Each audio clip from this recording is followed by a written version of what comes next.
Un soir, j'étais de garde pour accompagner une famille qui était en détresse et en désolation. Bonjour madame, je suis le Père fidèle et offrir le sacrement des malades aux patients. Au nom du Père et du Fils et du Saint-Esprit, Amen. Mon intervention terminée, je suis sorti de la chambre de l'urgence et en sortant, je me suis rappelé une conférence à laquelle j'avais assisté. Le docteur Marcelet insistait fortement pour que nous soyons tous capables d'identifier le donneur potentiel. Chère madame, je viendrai vous voir. Quand je suis sorti de la chambre du patient, je me suis dirigé vers le médecin, l'urgentologue, et lui ai dit, avez-vous pensé à identifier ce patient comme donneur potentiel? Et le médecin de me dire, fidèle, c'est une bonne idée. Et à la fin des fins, le patient a donné 5 organes et 2 cornées. L'identification, c'est l'affaire de tous. OK, tout le monde. Bonjour. Bienvenue à notre comité don d'organes. Docteur Mathieu, pourrais-tu nous présenter nos nouvelles collègues? Oui, on souhaite la bienvenue à Annie, infirmière ressources, et Julie, Inalo. C'est bien, c'est du souffle, c'est du sang neuf. C'est le fun d'avoir des nouvelles dans notre comité parce qu'on a besoin de vous autres pour notre nouveau plan d'action. Ben, en parlant du plan d'action, là, on va vous présenter un petit peu les outils qu'on a. Notre bannière de Steve qui maintenant attire plus de monde dans notre kiosque. Vraiment, les gens sont attirés vers nous. Et naturellement, il y a notre système de carte d'assurance maladie qui fonctionne, puis qu'on a eu des preuves avec ça. Puis on a aussi l'algorithme qui a changé un petit peu. Vous allez voir, c'est un outil vraiment important. Bonjour, avez-vous 10 minutes qu'on parle de l'algorithme? Ah oui? Oui, comme on sait, il y a seulement 1% des décès qui amènent vers le don d'organes. On ne peut pas se permettre de manquer. Alors, cet algorithme nous permet d'identifier des donneurs potentiels par les critères d'atteinte neurologique et ventilation. Il n'y a pas un limitage. OK, puis c'est après ça qu'on contacte l'infirmière ressources? Oui, et le coordonnateur de Québec Transplant pour plus d'informations. The goal of this algorithm is really to identify every single potential organ donator. One organ donator translates into 8 organs, which can potentially save 8 lives.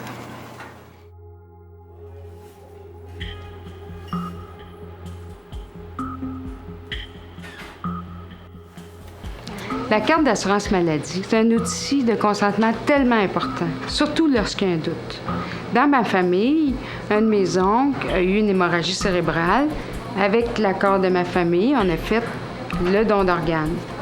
On n'avait pas accès à aucune information sur sa carte. On a retrouvé la carte 2 jours plus tard, elle était signée. Quel soulagement pour tout le monde! Si on avait eu accès à cette carte-là dès le départ, ça aurait été tellement plus facile. Dans notre hôpital, la carte d'assurance maladie est remise aux familles après l'admission du patient. À partir de ce moment-là, on n'a plus accès à ces informations sur le consentement au don d'organes. Donc, il fallait se trouver un moyen pour avoir ces informations qui sont précieuses pour nous. On a mis sur pied un système qui nous donne accès aux informations contenues à l'endos de la carte d'assurance maladie au sujet du don d'organes. On n'a pas besoin de la carte, c'est écrit sur la feuille à l'admission de chaque patient. Alors, c'est un outil qui nous aide à travailler de façon plus rapide et efficace. Merci. Te rappelles-tu la madame la nuit qu'on avait eue? Tu m'avais appelé puis tu me disais, Nicole, vérifie sur la feuille d'admission, je n'y avais pas pensé. C'est à signer sa carte. Moi, j'étais assez contente qu'on ait fait ça parce que c'est facile, c'est simple. On a accès là, rapidement à cette information-là. Puis la famille était contente.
En 2003, ici à Sacré-Cœur, on a décidé de travailler l'identification des donneurs potentiels parce qu'on s'est rendu compte, après révision des dossiers, qu'il y a plus de 50% de ces patients-là qui n'étaient pas identifiés.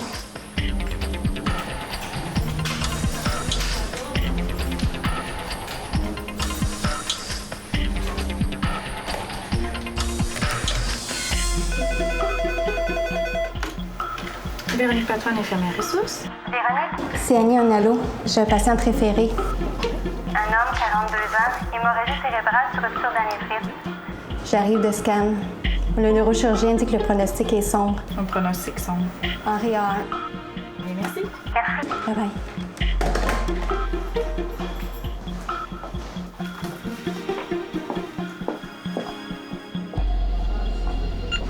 On a convoqué un comité de dons d'organes et il y a quelqu'un qui a pensé à impliquer l'inhalothérapeute parce que c'était le professionnel le plus en lien avec les respirateurs, donc avec les patients intubés.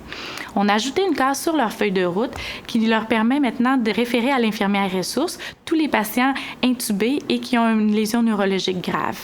Suite à ça, on a amélioré le taux d'identification à l'hôpital Sacré-Cœur jusqu'à 100%.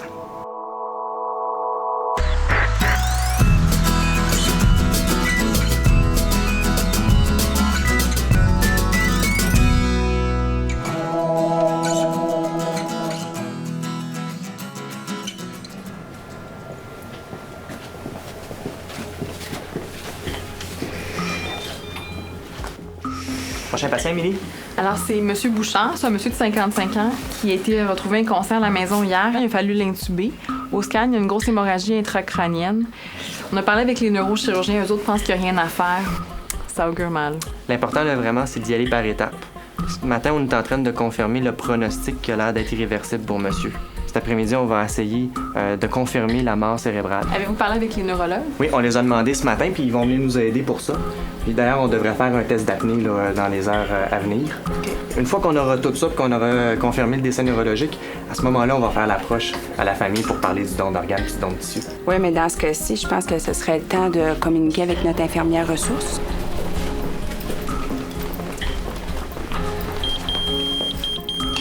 Plusieurs hôpitaux au Québec n'ont pas d'infirmières ressources. La meilleure façon pour eux de gérer un don, c'est d'appeler Québec Transplant. Il y a des coordonnateurs qui sont présents 24 heures sur 24 pour les aider dans le processus de don.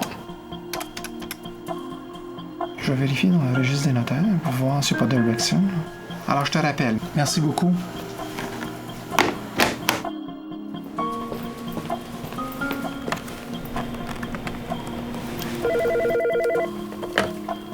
Neuvième soin intensif, Isabelle. Allô, c'est Véronique, l'infirmière ressource. Bonjour, Véronique.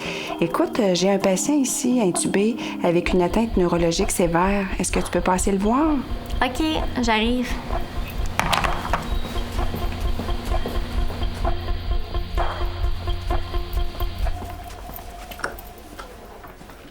Maintenant qu'on a constaté le décès neurologique, est-ce qu'on va l'annoncer à la famille? Ben, en fait, il faut pas aller trop vite. Il faut vraiment suivre le rythme de la famille pour chacune des étapes.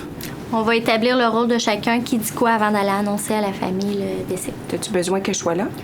Oui, c'est sûr que ta présence est importante parce que la famille, tu les as déjà rencontrés avant. Marc-André et Émilie vont annoncer la mort cérébrale, puis moi, je vais supporter la famille suite à l'annonce du décès. En tant que médecin traitant, c'est ma responsabilité d'annoncer le mauvais pronostic et le décès neurologique à la famille. Pour essayer de faire l'approche pour le don d'organes, c'est pas nécessairement moi. En fait, c'est la personne qui est le plus à l'aise et qui a le meilleur lien de confiance avec la famille. Ça peut être le médecin, ça peut être son infirmière de chevet, l'infirmière ressource, ou même être les soins spirituels. Est-ce qu'on connaît, Isabelle, les volontés du patient? Pas vraiment. J'ai vu sa carte d'assurance maladie, mais elle n'est pas signée. On a-tu eu des nouvelles par rapport au registre des notaires? J'attends Québec Transplant qui me rappelle là-dessus. Bon, on rencontre la famille dans les prochaines minutes. De toute façon, l'important, c'est de faire l'approche. L'important, c'est d'offrir l'option du don d'organes et de tissu à la famille. Quel que soit leur choix, la décision leur appartient. Pour certaines familles, c'est même un besoin. Ça donne un sens à la perte qu'ils viennent de vivre. On va être tranquille ici.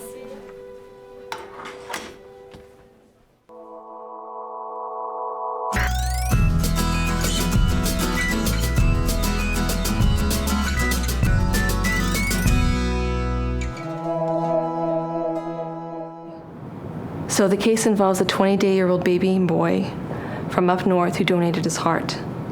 and we're going to be meeting with the treating team and Ziane from Quebec Transplant to talk about the types of support that we offered on a unit and the types of support we're going to be offering for the follow-up with the family. So we're going to be meeting the whole team. Oh, the whole team is going to be there with us. Oh, that's very good. So the room's just right here. Okay, perfect. So just to reiterate everything that we've talked about, we're just going to go around the table one more time, how we supported the family and what we still need to do to ensure the family is well supported. Rosanna? Okay, so from my perspective, from a social perspective, I think the most challenging thing was to really listen to the parents, and I think we did that very well. And what also was very striking is to respect the cultural beliefs and values that both parents were sharing with me. Tanya? As a PSC fellow, it's always a challenge to approach the family with this idea of brain death and organ donation. It's very difficult for them to grasp the concept of, heart still beating, but the brain is dead. Elaine? From a nursing point of view, it was a very challenging day. I think we were able to meet the needs of one family undergoing a very sad event and another family undergoing a very joyous event. I think we were able to meet the needs of both families that day, so I was happy about that. Jennifer? My colleague, the chaplain on that unit, was really able to listen to that family's spiritual needs, their history, their background, their beliefs, and their practices, and create with them a way to say goodbye, a ritual to say goodbye to their child that was meaningful to them and in accordance with their practices. And us, like we discussed before, the documentation we're going to be sending to the family, like the thank you letter and everything, has to have no logo of Quebec Transplant, so like that the community won't be able to identify that there was a donation process of something else of some sort to respect the confidentiality for them. So on our side, we'll make sure that the documentation that we send to the parents, of course, doesn't have any logo on it also, to respect the confidentiality and anonymity for the parents. And the parents also stressed the importance of being able to have an open casket funeral. And we said that wouldn't be an issue because the transplant surgeons are very careful and nothing would be able to show from the outside once the baby is dressed. So they were very thankful for that. And the last piece of thing that we did for them was to ensure that the baby's body and the parents could fly back home together, so they would have that time together.